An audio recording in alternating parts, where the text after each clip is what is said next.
Assalamualaikum warahmatullahi wabarakatuh. Selamat pagi semuanya. Teman-teman, hari ini kita akan membahas mengenai pengalaman pengisian DRH untuk dosen Kemdikbud. Nah, ini berdasarkan pengalaman pada tahun 2021 kemarin.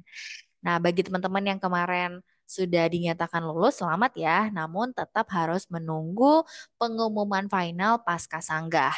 Nah, adapun dalam video ini kita akan bahas mengenai apa saja dokumen-dokumen yang dibutuhkan dalam pengisian DRH. Yuk kita simak. Saya share screen terlebih dahulu ya. Baik, teman-teman, pada pengisian DRH itu nanti teman-teman akan diminta beberapa data. Nah, di sini yang pertama adalah kalau tahun kemarin untuk wanita itu menggunakan jilbab warna hitam kalau yang berhijab dan juga bajunya putih dan belakangnya adalah backgroundnya merah. Sama halnya juga untuk laki-laki, jadi menggunakan kemeja putih dan belakangnya latarnya adalah merah. Yang pertama yang diminta adalah nomor induk kependudukan. Jadi nanti teman-teman harus silahkan untuk mengisi NIK. Yang kedua adalah nama, kemudian ada kabupaten atau kota tempat lahir, ada tanggal lahir, jenis kelamin, agama atau aliran kepercayaan, status perkawinan, email, dan nomor telepon atau handphone. Nah, saran saya adalah sembari menunggu pengumuman pasca sanggah bagi teman-teman yang statusnya berubah atau alamat di KTP-nya berubah, seharusnya berubah, maka silakan kalau menurut saya teman-teman segera mengurus perubahan tersebut sehingga nanti tidak berulang lagi atau tidak harus menunggu pengisian DRH baru teman-teman mengganti KTP teman-teman atau merubah beberapa datanya. Kemudian di sini diminta adalah alamat lengkap berisi jalan, kelurahan, kecamatan, kabupaten, kota, atau provinsi. Kemudian ada keterangan badan, mulai dari tinggi, berat badan, rambut, bentuk muka, warna kulit, ciri khas, kemudian cacat tubuh. Dan nomor 12 itu diminta kegemaran atau hobi. Nah, adapun riwayat pendidikan. Nah, riwayat pendidikan yang diminta itu dari SD sampai pendidikan terakhir. Misal teman-teman pendidikan terakhirnya S2, maka harus lengkap untuk mengisi DRH-nya, mulai dari nama sekolah atau nama perguruan tinggi, akreditasinya. Nanti kalau sekolah dasar kan biasanya dulu belum ada akreditasi, nah itu bisa di-strip aja. Tempat di mana teman-teman mengenyam pendidikan tersebut. Ada juga STTB atau ijazah, mulai dari nomor, tanggal, sama siapa pejabat penandatanganan.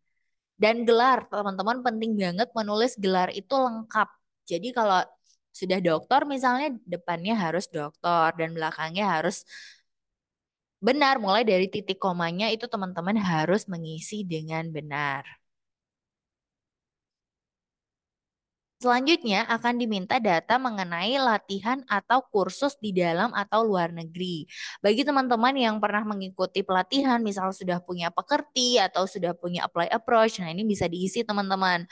Mulai dari nama kursus atau latihan, lamanya dari tanggal mulai sampai tanggal selesai, nomor, biasanya kan di sertifikat ada nomornya teman-teman. Kemudian tempat dan juga institusi penyelenggara. Jadi nanti teman-teman bisa ngisi lengkap sesuai dengan yang ada di sertifikat.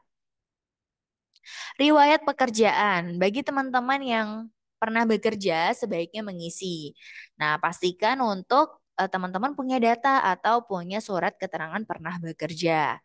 Di sini bisa diisi di instansi atau perusahaan atau pernah bekerja di universitas swasta sebelumnya itu juga harus teman-teman isi.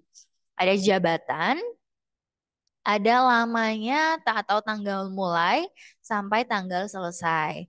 Nah, biasanya harus mengisi gaji pokok. Dan juga di sini harus diisi juga pejabat penandatanganan. Siapa yang menandatangani mengenai berapa lama teman-teman pernah bekerja di institusi sebelumnya. Baik, kemudian yang berikut ada tanda jasa atau penghargaan. Bagi teman-teman yang memiliki penghargaan, itu bisa banget diisi misalnya teman-teman pernah mendapat penghargaan apa, kemudian berdasarkan keputusan nomor atau tanggal berapa. Di sini ada juga tahun perolehan, itu wajib teman-teman isi dan nama negara atau instansi yang pernah memberikan. Misalnya teman-teman pernah menjuarai suatu lomba di tingkat nasional, itu penting banget untuk diisi. Yang berikutnya ada riwayat keluarga. Riwayat keluarga, teman-teman misalnya sudah memiliki istri atau memiliki suami, itu wajib diisi mulai dari NIK, NIP, nama, tempat tanggal lahir, pekerjaan atau posisi jabatan, perusahaan atau institusi suami atau istri bekerja, status perkawinan, akte nikah atau cerai, tanggal menikah atau cerai atau meninggal, dan status hidup. Nah, itu nanti harus diisi lengkap ya, teman-teman.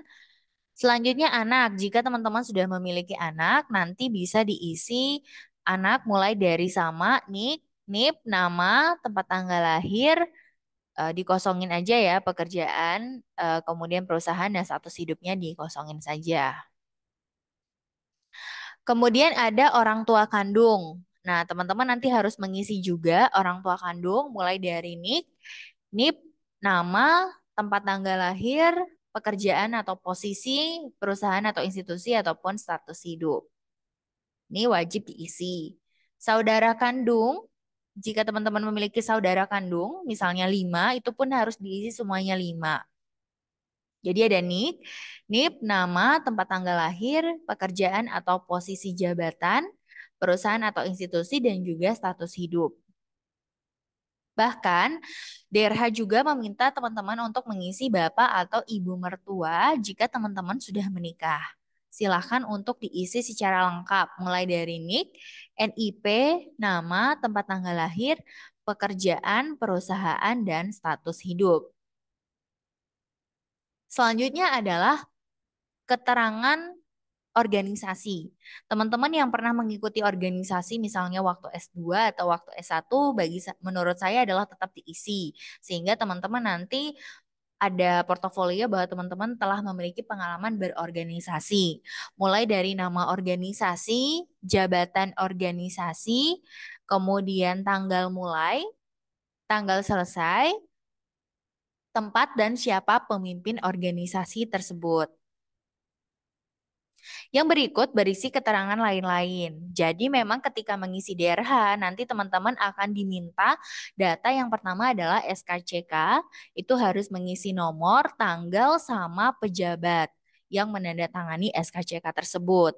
Adapun surat keterangan sehat, jadi surat keterangan sehat itu nanti kita mintanya jasmani dan rohani dan biasanya pejabatnya harus yang memiliki NIP sehingga disarankan ke rumah sakit pemerintah. Kemudian ada surat keterangan bebas nafsa dan juga keterangan lain yang dianggap perlu. Nah, itu dia teman-teman dokumen-dokumen itu nanti teman-teman harus tanda tangan di atas materai. Itu adalah proses pengisian DRH. Kemudian, apa saja dokumen yang dibutuhkan? Dokumen yang dibutuhkan ketika pengisian DRH diantaranya adalah harus ada bukti pengalaman kerja. Sehingga jika teman-teman mengisi, teman-teman pernah bekerja, itu harus terdeteksi di mana teman-teman memiliki surat keterangan kerja dari pejabat sebelumnya. Yang berikut, tadi setelah mengisi DRH, lembar tabel-tabelnya tadi itu harus di-print dan juga harus di-scan dan dipasang foto di bagian atas. Ijazah teman-teman harus diisi ijazah kalau saya kemarin mengisi ijazah S1 dan S2. Dan juga ada SKCK, ada surat bebas narkoba, kemudian ada surat lamaran, jadi kita tetap melampirkan surat lamaran. Kalau misalnya teman-teman masih punya surat lamaran yang kemarin ketika daftar CPNS, boleh di submit lagi. Dan juga surat pernyataan BKN. Jadi nanti saya jelaskan surat pernyataan BKN itu untuk apa aja. Kemudian surat pernyataan tidak pindah. Jadi teman-teman tidak boleh pindah pada instansi yang berbeda selama 10 tahun dan itu harus tanda tangan di atas materai. Ada juga surat sehat jasmani dan rohani. Yang terakhir adalah teman-teman harus memiliki transkrip nilai. Baik, teman-teman, itu berdasarkan pengalaman saya di tahun 2021, tapi saya mengisinya Januari 2022, sehingga teman-teman boleh nanti menyesuaikan dulu dengan pengumuman resmi. Jadi di sini video ini adalah hanya berbagi pengalaman mengenai proses pengisian DRH pada tahun 2022. Nah, sekarang saya ingin membahas mengenai surat pernyataan. Tadi disebutkan bahwa harus mengisi surat pernyataan dari BKN. Maksudnya adalah surat pernyataan dari BKN itu nanti teman-teman akan mendapatkan format. Di situ yang pertama adalah teman-teman harus menandatangani bahwa tidak pernah dipidana dengan pidana penjara berdasarkan putusan pengadilan yang sudah mempunyai kekuatan hukum tetap karena melakukan tindak pidana dengan pidana penjara 2 tahun atau lebih. Yang kedua, tidak pernah diberhentikan dengan hormat, tidak atas permintaan sendiri atau tidak dengan hormat sebagai CPNS atau PNS, prajurit TNI, anggota Kepolisian Republik Indonesia, atau diberhentikan tidak dengan hormat sebagai pegawai swasta, termasuk pegawai BUMN atau BUMD. Tidak berkedudukan sebagai calon PNS, PNS, prajurit TNI, atau Kepolisian Republik Indonesia.